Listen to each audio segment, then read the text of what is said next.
এজন ব্যক্তিক বিশ্বাস কৰাত বাধা নাই, কিন্তু এজন মানুহক যিমানলৈকে বিশ্বাস কৰিব, যিমানখিনিলৈকে তেওঁৰ যোগ্য, দৰকাৰতকৈ বেছি বিশ্বাস কৰিলে আপুনি এদিন কষ্ট পোৱাটো স্বাভাৱিক। সকলো সময়তে সকলোকে সহায় কৰি ভাল পোৱা মানুহজনেও কিন্তু নিজৰ বিপদৰ সময়ত কাৰো সহায় নাপায়। অপ্ৰিয় যদিও সত্য। এটা কথা মনত ৰাখিব, বাৰিষা মাছে পৰুৱাক খায়, কিন্তু খৰালি পৰুৱাই মাছক খায়।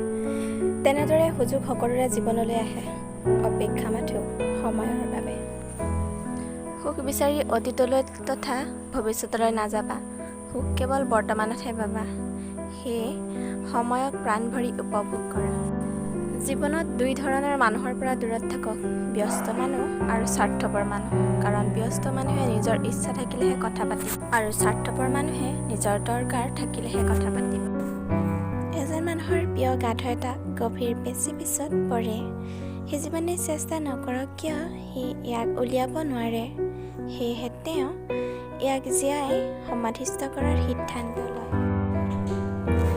ওপৰৰ পৰা গাধটোৰ ওপৰত মাটি ঢালি দিয়া হয়।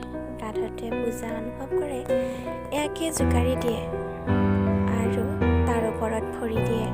অধিক মাটি ঢালি দিয়া ইয়াক জোকাৰি যায় আৰু ওপৰলৈ খোজ দিয়ে।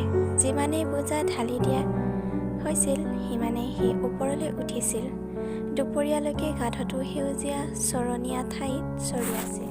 যথেষ্ট জোকাৰি যোৱাৰ পিছত, সমস্যাবোৰ আৰু আগবাঢ়ি যোৱাৰ পিছত সেইবোৰৰ পৰা শিকি এজনে সেউজীয়া চৰণত চৰি।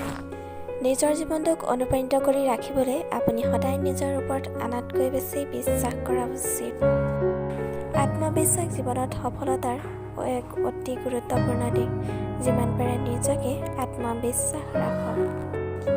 যদি আপুনি আত্মবিশ্বাসী হ'ব বিচাৰে, তেনে সেইবোৰ কামত আত্মবিশ্বাস হ'ব লাগে যিবোৰৰ বাবে আপোনাৰ মনটোৱে হয় বুলি কয়। পৃথিৱীৰ সকলো মানুহে নিজৰ জীৱনত সফলতা লাভ কৰিবলৈ আৰু সদায় অনুপ্ৰাণিত হৈ থাকিবলৈ নিজকে আন মানুহ নহয়, নিজৰ প্ৰতিযোগিতা কৰি লোৱা উচিত। যদি আপুনি নিজকে নিজৰ জীৱনত প্ৰতিযোগী কৰি লয়, তেনে আপুনি সদায় সুখী আৰু ব্যৱসায়ত সফল হৈ থাকিব পাৰে। এয়ে নহয়, আপুনি আপোনাৰ জীৱনতো অনুপ্ৰাণিত হৈ থাকিব পাৰিব।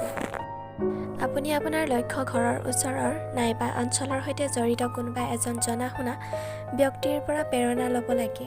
আপুনি পাৰিলে সেই ব্যক্তিজনৰ জীৱনীখন পঢ়িব লাগে আৰু লগতে তেওঁ কোৱা প্ৰেৰণাদায়ক কথাবোৰ অনুসৰণ কৰিব লাগে। একাংশই যিকোনো ব্যক্তিয়ে অতি সহজে প্ৰেৰণা দিয়ে আৰু সেই ব্যক্তিজনে কোৱা সেই প্ৰেৰণাদায়ক কথাবোৰৰ যদি আপুনি আপোনাৰ জীৱনত কাৰ্যকৰী কৰে, নিশ্চিতভাৱে মই ক'ব পাৰোঁ আপুনি সফলতা লাভ কৰিব। প্ৰেৰণা পাবলৈ হ'লে বহুতো কিতাপ, আলোচনী, প্ৰেৰণাদায়ক ব্লগ পঢ়িব লাগে।